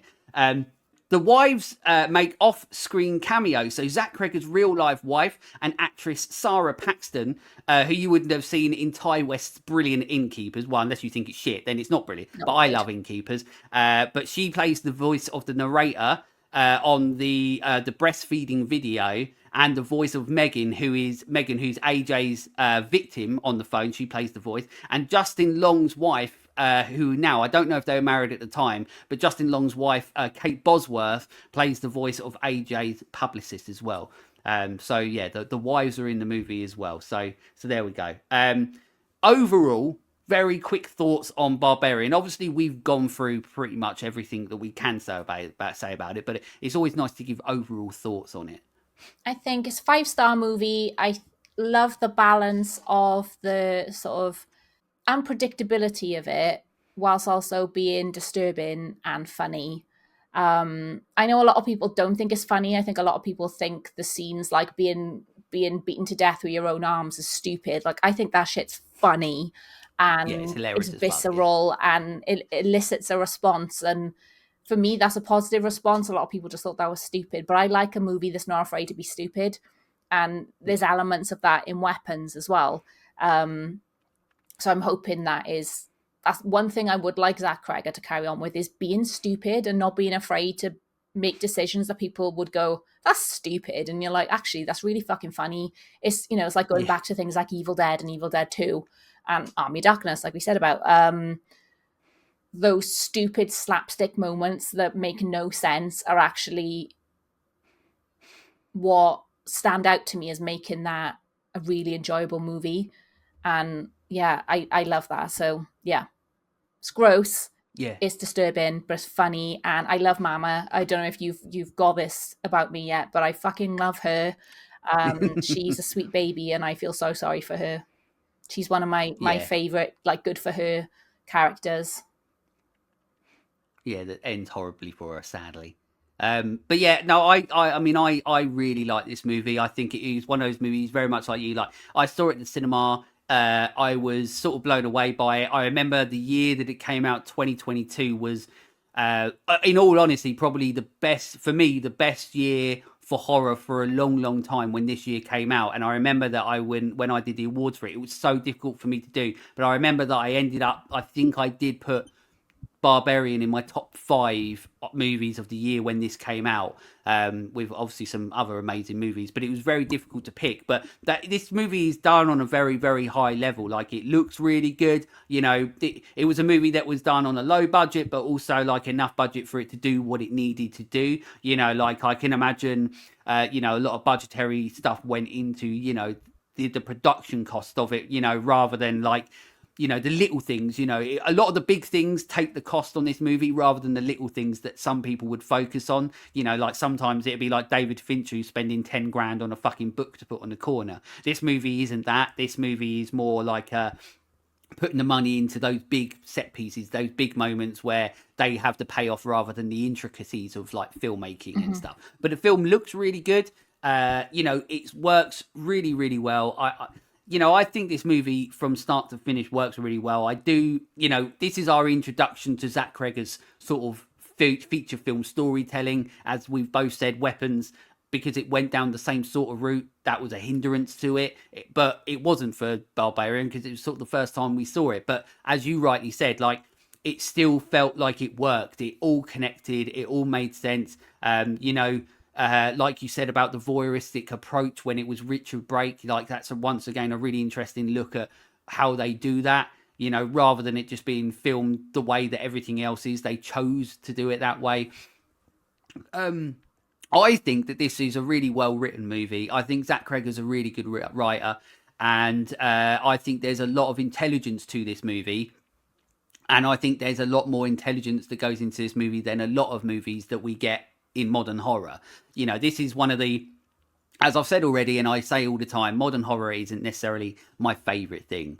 I don't like where we are, you know, as I always say, in this nihilistic approach to horror cinema. I think that horror cinema really needs to return to being fun, and we don't really get that so much in a lot of movies now, because obviously as soon as, you know, this is popular and we get what I call hipster horrors, once we get these hipster horrors that are being what they are and they're successful, then obviously horror was always going to follow the trend because it makes money. And the trend at the moment is, it feels like nihilism and movies with very little hope in them, that like even if they end and everything's all right, not everything is quite all right. If everyone hasn't died, then something, you know, we're always left with something where it's like, it's not right. And I think there are senses of that in Barbarian. There's obviously a lot more in Weapons, but there is senses of that in Barbarian. But then we get the silly moments that take you out of that, like you're saying with hitting, you know, somebody with their own arm, or like the tape measure moment, you know. And there's so many little moments, or like, you know, there are a lot of people that don't like the character of Mama because they feel it's like too stupid, too far-fetched, too silly, like the kiss on the head at the end. Or you can be like someone like me that just feels sorry for her, and you're like, oh, I don't like anything horrible happen to her. But it's like, it's part of the movie. I feel like this movie is definitely one of those movies that has its own identity, and it's very well made, but it's just unapologetically what it is. And I hope that Zach Cregger carries on doing that. That he's just, it's almost as if he's in like his own bubble, and he's creating movies that essentially are just for this bubble. And when he puts them out there, well, they are what they are. They're unapologetically, as to say, what they are. And people are either going to like them or not like them. Like, I remember when this movie came out and loads of people didn't like Barbarian.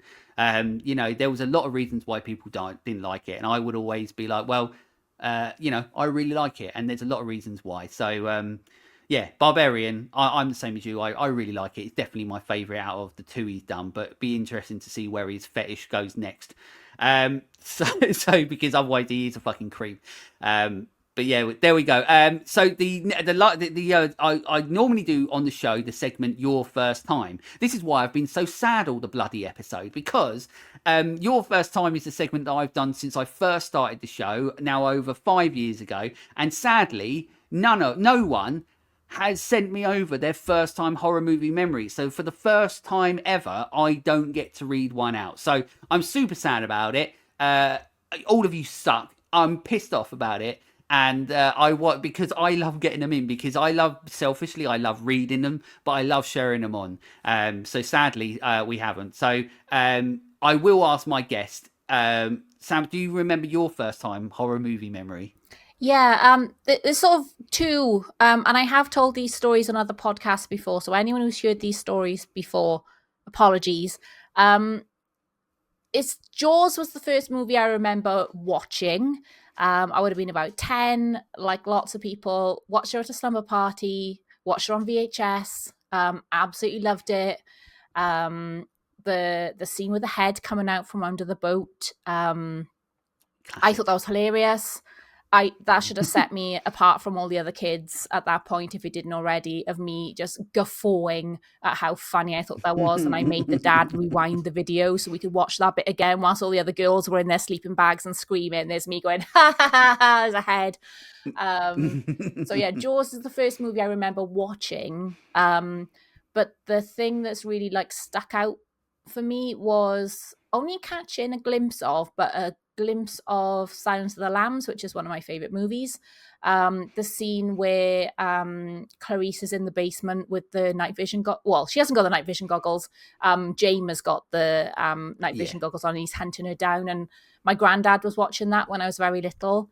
And I didn't know why, but something about that scene, I just sort of walked through the room on my way to the loo, and that really like unsettled me. And anytime I saw anything in night vision after that, and even now, made me feel really unsettled. And it wasn't until I was maybe 19 and I saw Silence of the Lambs for the first time, I was like, oh, it's that scene. And it just, I had that like delayed fear from when I was a kid, as well as the fear of like, oh shit, he's going to get her and she's stuck in the basement with him.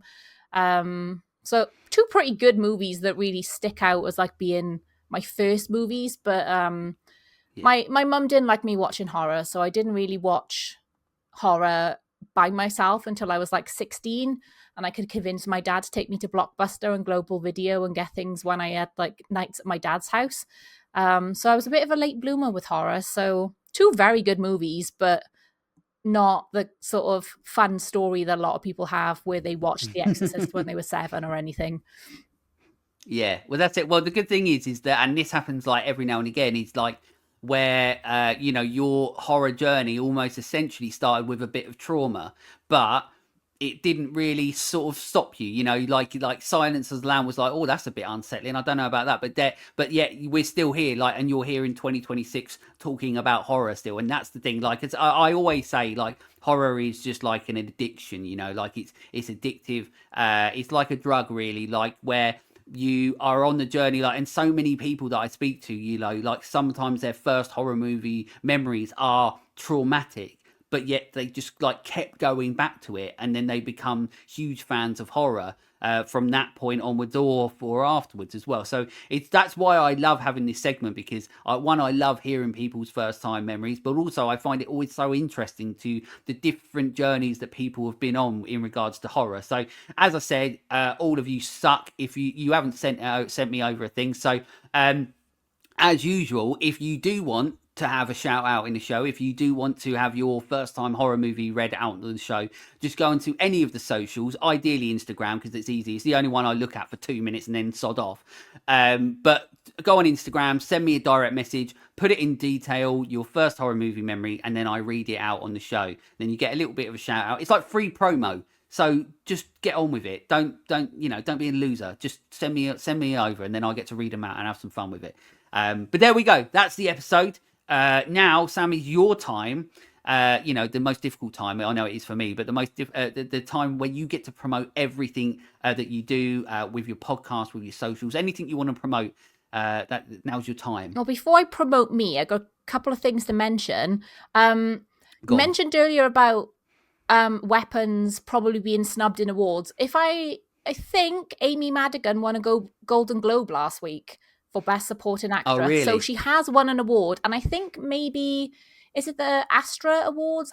Something along those lines. I think she had an award in there as well. I mainly know about that because Indy from Good Boy won an award. So I was like, ooh. Yeah, don't get me started about that. Anybody who wants to go back in time and watch my Let's Talk Horror Awards for the movies of 2025, which when I record this has just come out, but you can go back in time and watch that and see how pissed off I get at that, because Indy the dog is great and deserves all the treats in the world, and now he's just going to get sirloin steak. But also, one, imagine losing out to a dog, so there's them. Fair. And two, the thing that really pisses me off about it is that Ben Leonberg, who's the guy that made it, he's getting no recognition for the fact that the reason that Indy has the performance in the movie he has is because of top-notch editing and filmmaking, and he's getting nothing. So I won't say anything more about it. But I keep getting very pissed off that I love Indy. I think Indy's great, but the only reason we get the performance that Indy gives in the movie is because of the editing, and that is getting no recognition, and that's what I don't in like. my little bubble of social media, I'm seeing a lot about Ben. So people are Well, that's good. championing Ben on my little, because Good. social media shows you what it wants you to see. So in my little curated section, there's a lot of praise for Ben. So might Good. just be Well, I'm what they happy should. Yeah. about that. I'm just not happy that we don't actually get critical acclaim in regards to awards. Like if the dog's winning an Astra award, he should be Ben should be getting an Astra award for his editing and filmmaking and stuff. I just don't.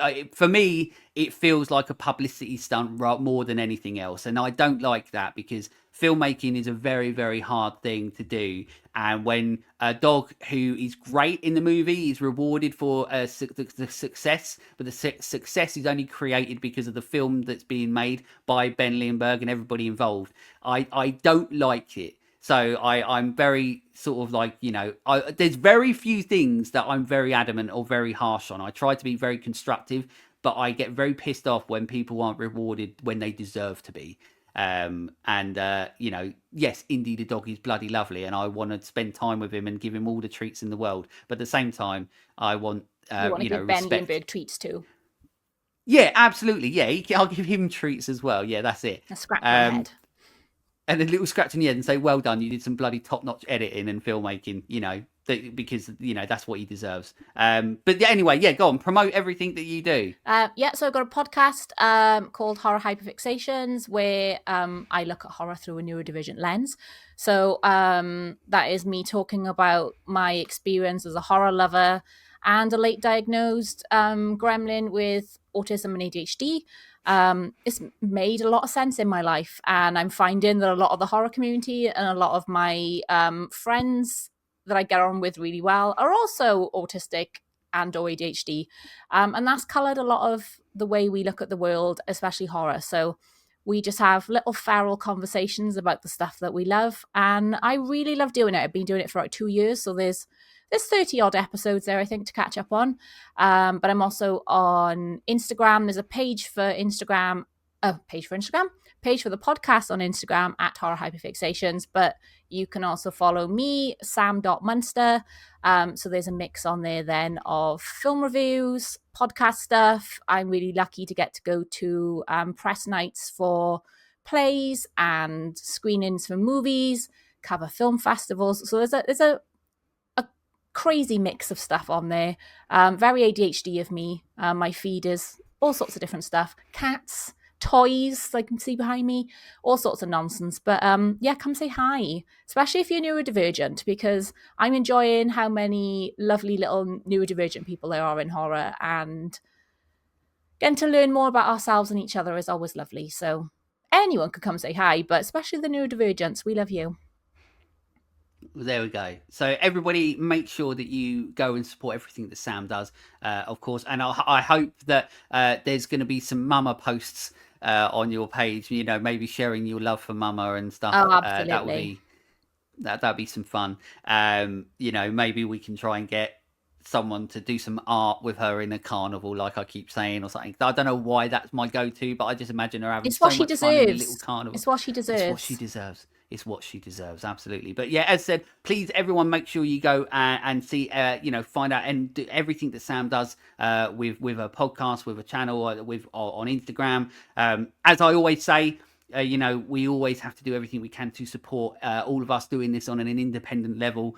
As you always know, I get no help with this. I have no promo help. I have no sponsors. I get zero money from doing this. And pretty much everybody else I know that is in the same situation. So we all, as independent creators like this, we always need support. But for everything that everybody has done for me so far, of course, it means the world to me. So in regards to closing out the show, as usual, I always a little bit about Patreon. Obviously, Let's Talk Horror has a Patreon. The reason I bang on about it a lot is because Patreon is a fantastic way to help grow like small little communities of like-minded people that if you like Let's Talk Horror channel, then you like what I do, then you can go over there to Patreon. And then you can go and get loads of exclusive perks and stuff like a Creep's Choice episode, which is where my honorary creepazoids over there, as they're called, they get to pick me a movie and I do a little podcast about it. And as anybody that knows so far, they keep on picking me shit movies, and I keep on laying right into them and saying how shit they are. And I really don't like doing that, but they keep on picking me shit movies. So if you want to hear me talk about a movie that you want me to watch and I think it's shit, then there we go. It's on Patreon. Go over there. But Jamie Burns, Rob Miller, Leighton Collins, they're my honorary creepazoids so far. But yeah, head over to patreon.com, find out a little bit more there. Of course, the audio versions on all audio podcast platforms, YouTube. You can subscribe if you want. It's free. It doesn't cost you anything. Make sure you do, because it bloody helps me, and it does nothing for you because it's free. So just subscribe, because then I can become, rich and Mr. Beast, and then never have to do this ever again, which would be lovely. But yeah, go and support Let's Talk Horror. Go and support everything that Sam does, and I love my journey that I'm on, and Sam obviously loves horror and loves the journey she's on, and of course we would love to keep doing it, but you all played the biggest part in all of that. But there we go. That's the episode. Thanks, Sam. Thank you once again so much for coming on, talking to me. No, it's been fun. It's always lovely to talk about a movie as good as Barbarian, and a movie that has so many different little layers and little things to talk about. It's always interesting. That's the best type of movies that I love talking about on Let's Talk Horror. But for everybody else, until next time, stay creepy, fuckers. Bye.